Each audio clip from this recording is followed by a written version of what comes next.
Hey gorgeous souls, and welcome back to my YouTube channel. Thank you so much for joining me for another one of my videos today. So today's video is a podcast episode with the lovely MIRA Manek.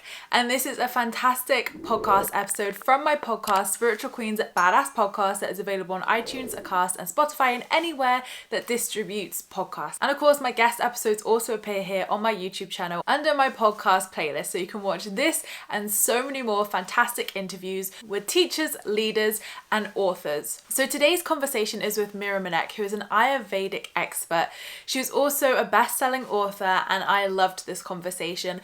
I have incorporated a lot of these Ayurvedic ways over the years into my health and lifestyle to help balance my hormones, to help balance my health. So I thought it was only right to get MIRA on the podcast and share all things Ayurveda with us. There are some fantastic rituals in here, some fantastic tips and tools on where you can get started and of how you can boost your natural health and your metabolism with these simple things that you can do each and every day. This helps with weight loss, this helps with balancing your hormones, this helps with balancing your body in general, balancing your gut, and there are so many great health benefits. I swear by some of these, and from working with my doshas as well, it's helped me to understand my body more and how I can support it. So I really hope this episode is going to land and resonate with you and really help you to understand the Ayurvedic way more. And of course, you can find a clickable link to MIRA's website in the description below if you want to find out more about her work. So I really hope you enjoy this episode, and please let me know your thoughts in the comments below because I reply to them all. So thank you so much, guys, for joining me for another one of my Spiritual Queens Badass Podcast episodes. I am super excited to have the lovely MIRA Manek with us today. So MIRA, if you don't know, is the author of best-selling cookbook Saffron Soul and Prajna, a book on Ayurvedic rituals. MIRA has her own online chai brand, Chai by MIRA, and has trained in breathwork. She is also an integrated health practitioner and speaks at events and festivals. Welcome to the show, MIRA. Thank you so much for having me and for the lovely introduction, Emma. It's wonderful to be here with you.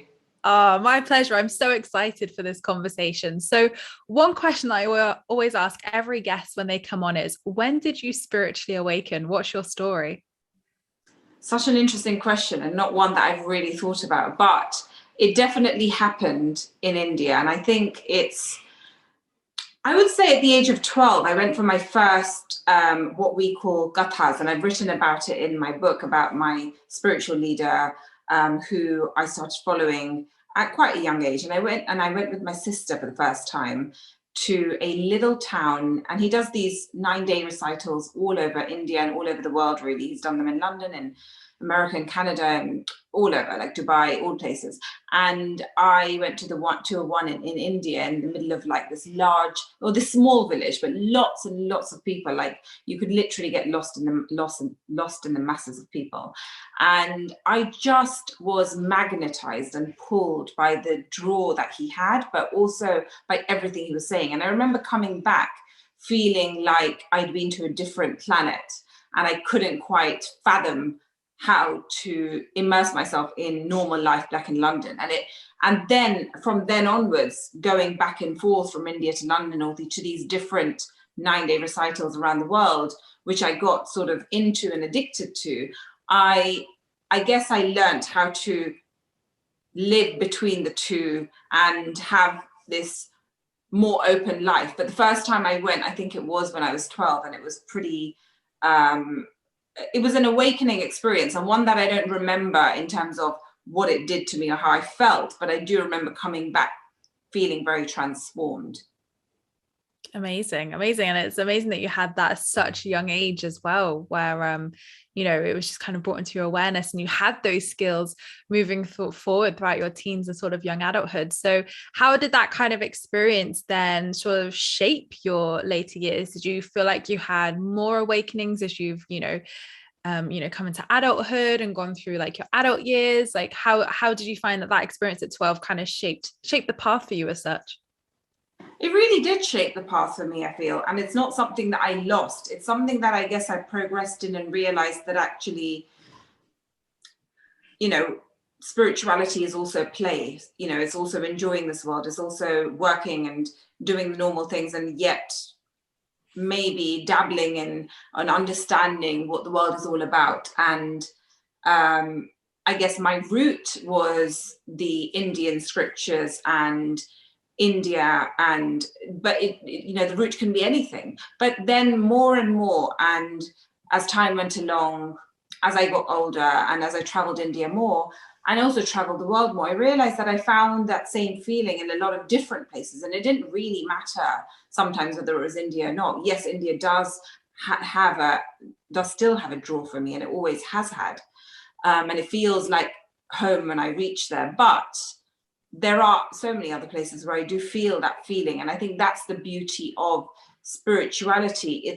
There is no real definition, but it's something that is ever changing, and something that once you've found something other than what you're living in the world, human life, you connect with people in a different way. You connect with the world in a different way. I guess you see nature in different ways, and you can lose that sense of spirituality, otherness, of consciousness. But when you've felt it once, you can feel it again. And it's really nice to get that feeling again. And it's almost like if you haven't had that recharge or that plug, that's what I call it. When I go to India, I go to one of these recitals, I feel like I get that recharge. I feel like I put that socket of, I guess, spirituality, even though I don't necessarily call it that. I put that that plug into the socket, and I recharge my spiritual batteries. And I feel like it brings back that connection with the inner self, with the absolute, with just knowing that there is something other than this world, and let's not get too caught up in it. Yeah, I love that. I love how you put that. So your main teachings are Ayurveda and the teachings of Ayurveda. So for those who don't know what Ayurveda is, first of all, can you explain what is Ayurveda and what are your top rituals? Yes, Ayurveda. So as you know, I've written a book on Ayurveda, and Ayurveda is a system of medicine or healing from India, born thousands of years ago, and it still is very relevant today as it was when it was born. And I guess the reason for that is that, the world might have changed, things might have changed, and actually we've developed in science and medicine, but actually the principles still remain, which is that every single person's body is different to each other, and therefore the constitution is different, and therefore what we eat, how we live, can vary person to person. And that's why it's important to sometimes understand what body type you are and understand what works well for you. But at the same time, there are key Ayurvedic principles which are really guiding principles of human life to live by. It doesn't have to be called Ayurvedic, but a lot of these ancient systems, whether it's Chinese medicine or Ayurveda, they all speak the same language. One is that all our bodies are different, made up of different constitutions, earth, fire, air, all these elements. We're sort of a makeup of all these. Secondly, that our bodies go according to the circadian rhythm, which is the rhythm of the sun, and therefore waking up early when the sun wakes up, or as close to this when the sun wakes us up as we possibly can, depending on which country we live in, and trying to match our digestion according to the rhythm of the sun. So understanding that your digestion, your digestive fire, which is what we call it in Ayurveda, the Agni, mimics the sun. So when the sun is at its strongest, which is at midday, that's when your digestion is at its strongest. And so if you go according to that, then you know that you have to have your largest meal ideally at lunchtime. Now go according to the 80-20 rule, which is, what you do 80% of the time that matters. So sometimes we may not be able to do that. Sometimes our life isn't conducive to having a large lunch and a small dinner and an early dinner. But if we can try and make those small changes slowly or 80% of the time and see what difference that makes to us, that really matters. And then there are other principles. And I thought, let me, before I go on, just read like few lines from the Ayurveda section where I introduce Ayurveda in my book, because it sort of just gives a lovely introduction. At the heart of Ayurveda is balance and living in tune with nature. When you eat, such as having your largest meal at lunchtime when the sun is at its strongest, and therefore the digestive fire is also at its strongest, is just as important as what you eat and how much you eat. So it's really important to understand that all these things matter, not just one. So for example, one of the things I've mentioned here and I go into in my book is if you're eating the right things and with the right nutrients, which are good for your body type, but you're actually in a very stressed state when you're eating, so you're constantly in fight or flight mode or in the sympathetic nervous system, then you won't be able to necessarily absorb the nutrients from your food. So it's really important to try and make sure that holistically you're getting all the right things. So you're sleeping well, you're not stressed. And if you are stressed, then take a few deep breaths before you eat so that you can ensure that you arrive in the present moment, that you're registering what you're eating, and actually the food will be digested, because scientifically our body is doing other processes and working on releasing other hormones if we're in a very stressed mode. And sometimes we don't realize we're stressed until much later. And often we're running on overdrive and stress more than we even realize, which is, constantly sometimes. And movement and yoga go hand in hand with food, and keeping the mind at ease and not allowing for stress is an essential part of the package. So I touch on all those things, which is, it's a whole holistic package, and that's what Ayurveda is about. It's a lifestyle. It's not just let's eat well, or let's eat cooked foods, which is also an important thing, or let's not eat too many snacks. It's also about what you're doing other than that. If you're not sleeping well, that will have an impact on your food as well. Mm-hmm. And it's so interesting because when I found out about Ayurveda a few years ago and sort of like, so I'm sure I'm Pitta, but I could be wrong. I need to go back and revisit it, but I'm sure I'm Pitta. From learning that and exploring it, it was really amazing because it opened up my eyes exactly to what, like you said, of like how actually by eating the right foods to support my body, to support what it needs, it really does make a big difference. And like you say, how we eat as well, it is a ritual, isn't it, of like how you prepare your food, how you sit down to eat the food. It's not just shove it in and hope for the best. Like everything is a ritual, like you say, your sleep routine, how you live your life. So I love that it is that kind of lifestyle as such, because I think some people can think Ayurveda is quite, should we say, maybe difficult to kind of integrate into their life, or, oh, I haven't got time for that, or whatever the excuse is. But actually, like you say, even integrating things like yoga each day, I love doing yoga and it's something I really enjoy doing. So I think there's so many different things that are accessible to people, which they relate to, which can also really help. So I love how you explain that. It's about finding what works for you, because it doesn't need to be necessarily yoga or the rituals that I recommend. It's running could be your form of meditation, or walking could be enough because you're I don't know, you don't have time to do anything else, or weightlifting might be your way of getting exercise in the day, and that's totally fine. So it's just finding what works for you, what gives you that movement, also gives you and makes your body stronger, or makes you feel alive and energetic, and what gives you a positive energy in the day. If the sun is shining, can you go out? Can you make sure you go out for a walk? Because that's such a great thing to do. So doing things that you can fit in your day and that work for you, but also working on both the movement and exercise side, but also the calming side. Definitely. Or to help that nervous system. Absolutely. So another part of what you do, you're a very busy lady. You've got your chai brand, which is Chai by Mira, which is very nice. I've tried some, by the way, guys. It's lovely. You talk about the benefits of spices, of chai, and digestion. So just for anybody listening who is not familiar with the benefits, what are the benefits of drinking these, using these in our cooking, etc.? Yeah, that's a great one. So Ayurveda does really touch on, and one of the principles of Ayurveda is really just having spices in your diet, whether that's cooking with spices or drinking spices. Each and every spice has its own plethora of benefits, and they're all very good for digestion in different ways. So when I say cooking with spices, we're not talking about chili food. We're talking about even if you're making a stir fry or you're putting sweet potatoes in the oven, can you maybe sprinkle some cumin seeds with your oil? Or can you fry some cumin and mustard seeds when you're stir frying your courgettes? It could also be herbs. But the point is that adding these spices to your food allows the food to be enhanced in terms of its digestion.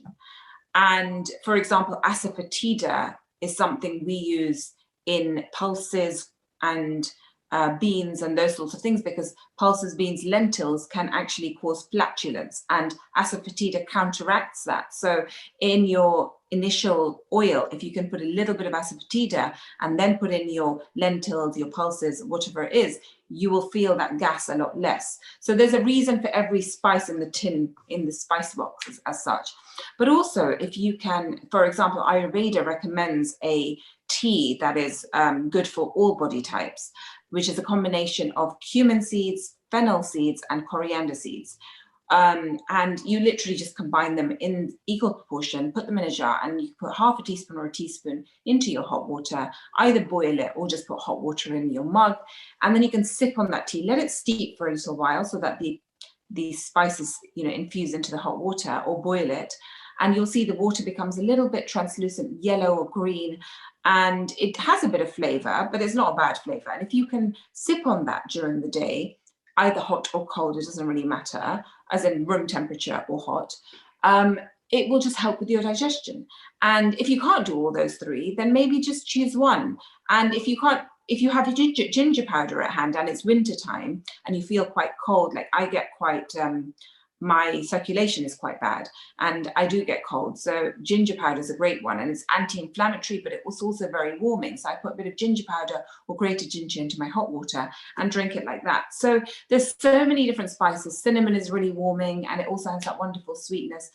Experiments, maybe look up some of the spices and see what issues you might have. Is it digestion? Is it flatulence? Is it the poor circulation, that you get cold all the time? What is it that you have? I mean, what could actually work for you? And all the spices have such amazing benefits that if you just sprinkle them on everything, they will add flavor, but also they will add flavor and they'll be good for you. In terms of chai, and that's why also chai is a brilliant drink to have. It's just warming. It has 7 spices. All 7 spices have their own benefits in different proportions, of course, and they are mixed with coconut sugar.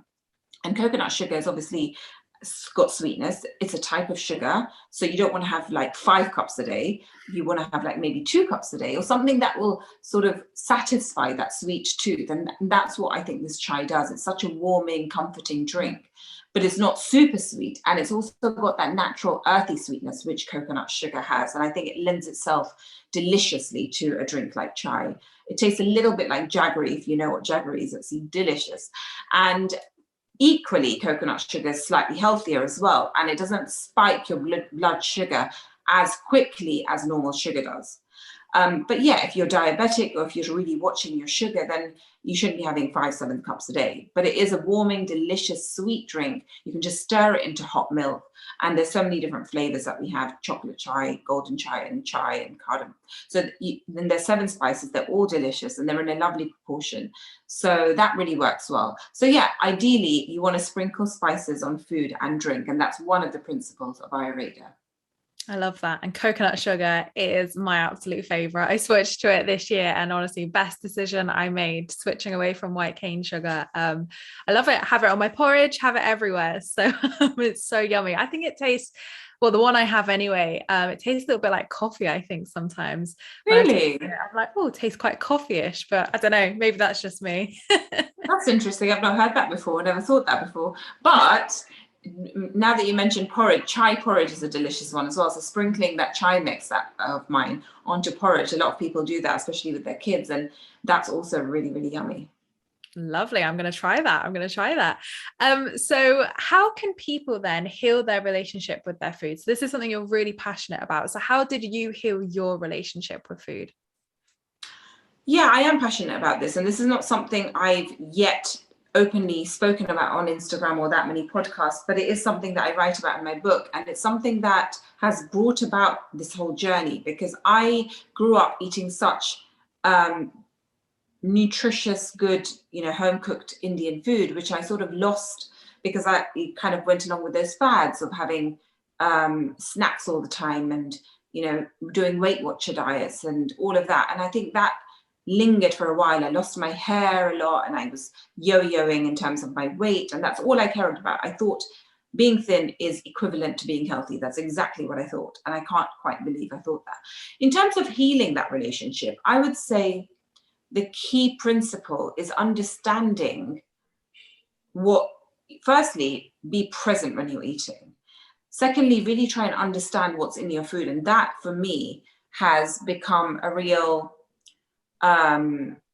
important factor, learning about food, learning about nutrition, doing my integrated health practitioner course, and really understanding what goes in my food and what macros are, macronutrients are. And I know people go on about macros and diets, but understanding that and being able to see what's in your plate, what's on your plate. So being able to eyeball your food and being able to see that, okay, I have this many vegetables, I have, one toast or one roti or whatever it is, and I have some grains, I have some pulses, and maybe some cottage cheese and maybe some tofu. So making sure that you have a bit of protein, a bit of carbohydrate, and a bit of and lots of vegetables on your plate, once or twice a day if you can, is really important.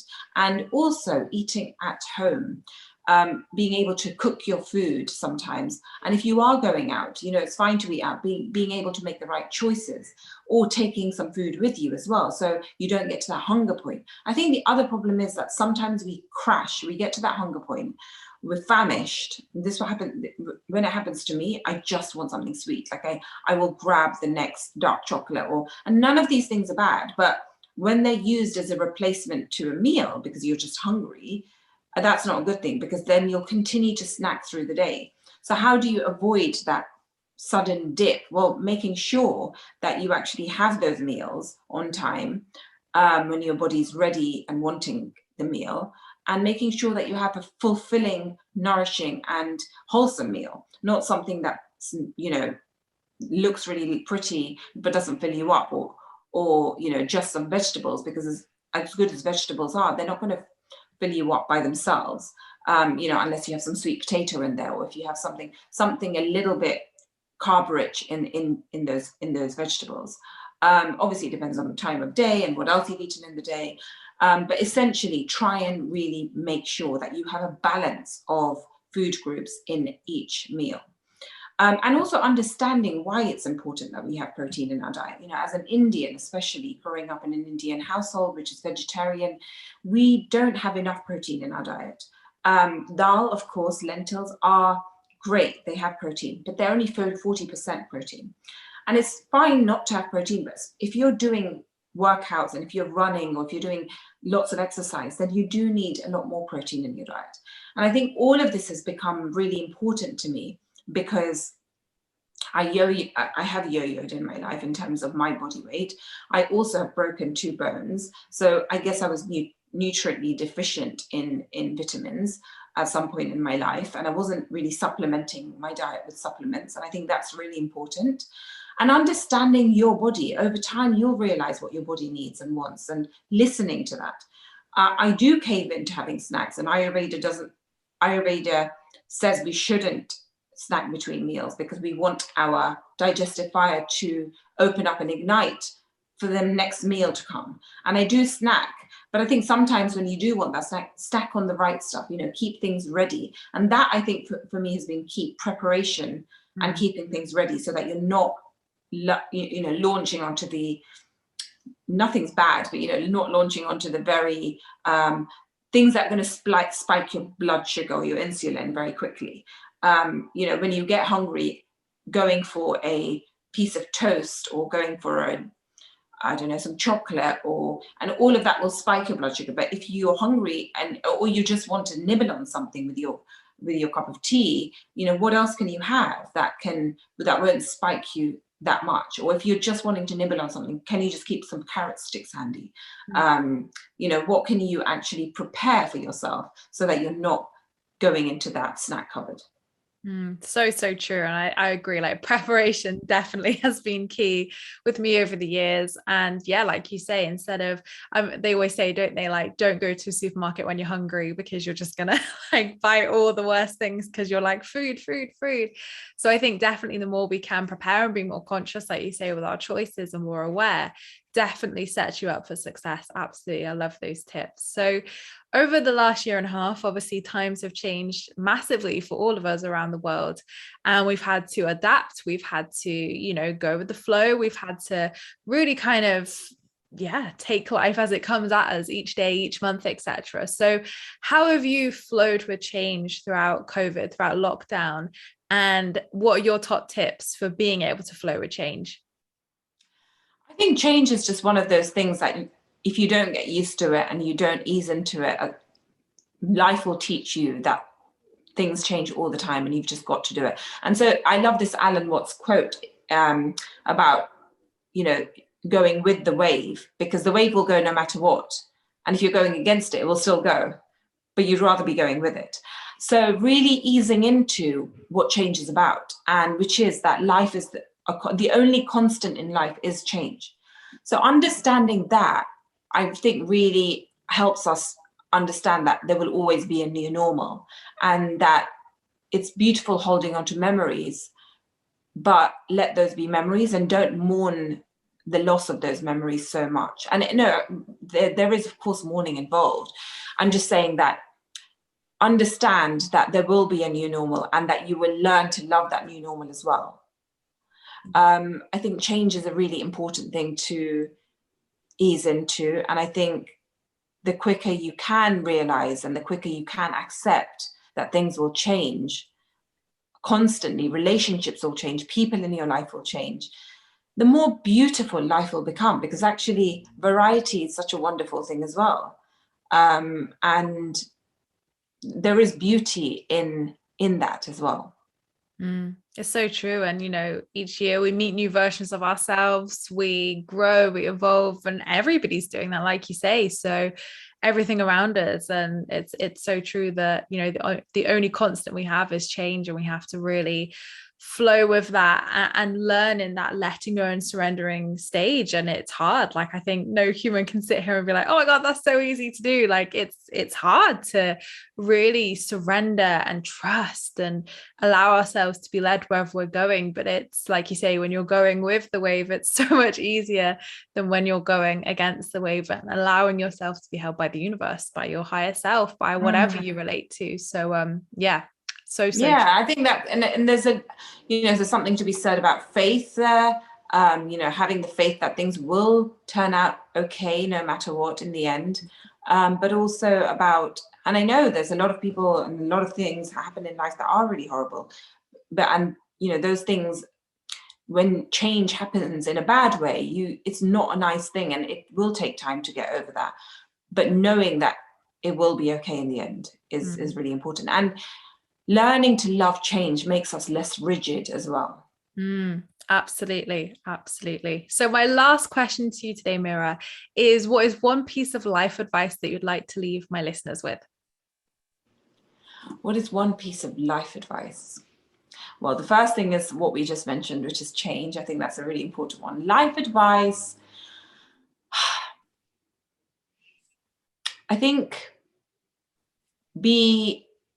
I know it sounds like, I'm sure you've heard it before, but being true to yourself and trying to constantly find out what that means. What is being true to yourself mean?